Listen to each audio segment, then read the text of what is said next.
Hello, good afternoon, everybody. Thank you for clicking on the video. We're 2 days into the MLB season now, and so I wanted to do a video real quick. Predictions of teams that I think personally could make a jump this year and go for bigger or better things, whether that's win the World Series, go farther in the playoffs, win a division title, get above 80 wins. Before I even get into the list, I gotta say are the Pirates, the Rockies, and the Mets, just because Mets is, they went to the playoffs last year, so I mean, it's not like they're going to make that drastic jump. They're already a playoff team. Number 5, I'm going to say, is the Angels. And every year we always get stuck in it. We're like, hey, this is going to be the year the Angels make a jump. I do think the momentum of the World Classic with Japan against USA, I do think Shohei Ohtani could use a little bit of that motivation going into the season, because it's like as if you won the World Cup. Messi, and how Argentina will play in some of the Euro friendlies and in his own personal leagues with his team, where that team is so stacked. But this isn't about soccer. They have the top 2 out of 3 players with Showtime, but also with Mike Trout. So,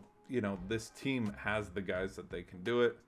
But then the only concern I say is you got to look at the bullpen. I looked at the bullpen, and honestly, I don't know who they have. I don't know which guys in the bullpen stand out. And then you also got to look at the history of how this team has been in the recent seasons. They've always been borderline sub 500. And then also they got their playoff drought. They only won 73 games last year. And so for them to jump from a 73 win team to a 90 win team, they got to have some clutch, and I'm meaning clutch, bullpen performances. Number 4 is the Marlins. And I put them here because production over hype. There's so much hype behind this team. And I get it now after looking at their roster and updating myself. Yeah, there's a lot of veteran experience. They have 2021 World Series champion Soler with the Braves. They got 2022 with Yuli.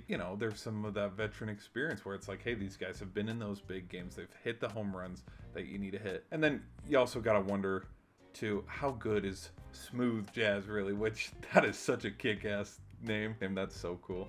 I would say a comparison is probably Tatis Jr., but is that just because he's flashy and he makes the game look good as a young guy? But who knows? You got to look at the reality too of how last season they only had 69 wins. They weren't in real contention to win their division titles. All right, the Giants. I put the Giants at 3 here because I think a lot about that 2021 squad where the Giants were rolling. I personally had them in the World Series against the Astros back in the fall of 2021, but they were, one check swing away from going and playing the Braves in the conference series. And personally, with how good the Giants were, I do think that the Giants could have beat the Braves, and then who knows, they could have won the World Series. They've been together now for a little bit of time, but Jock and Brandon, they got to get it going.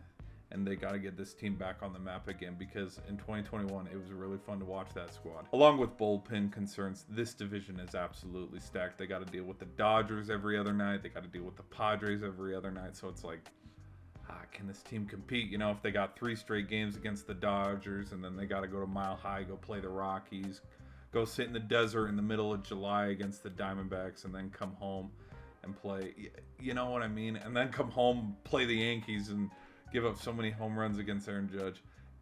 You never know. So the Cubbies, I put the Cubbies here because this team has not been the same since 2021 when they decided to ship out their big 3. That was really sad. I remember watching, it's like, dang. Like, I'm kind of a Cubs fan, but just to see their young big 3, who were the remaining pieces of that 2016 team, just finally get up and leave. This team is not the same anymore, which is pretty sad. Again, with the World Series veteran experience coming in, you got Dansby Swanson, but then you also got Cody Bellinger. And so this team should be poised and ready to make a jump, and go from a 74 win team to probably an 89 to 95 win team, depending. You also got to look at the bullpen. How's the bullpen going to go? A lot of factors.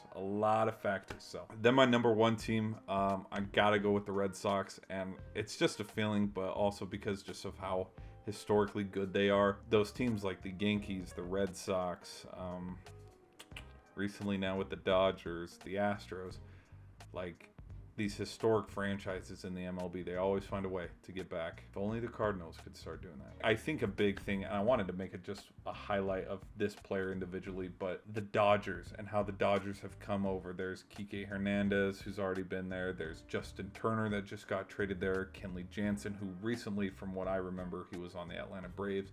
And so just that experience of the guys who have been to World Series too.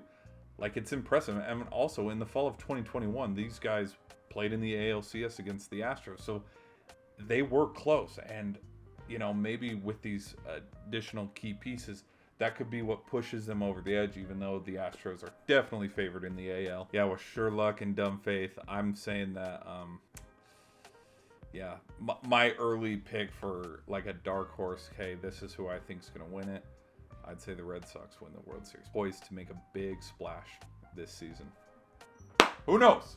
They could start the season 0-25, break a couple records, being the most trash team, and it's another bad pick by me, but we'll just have to see.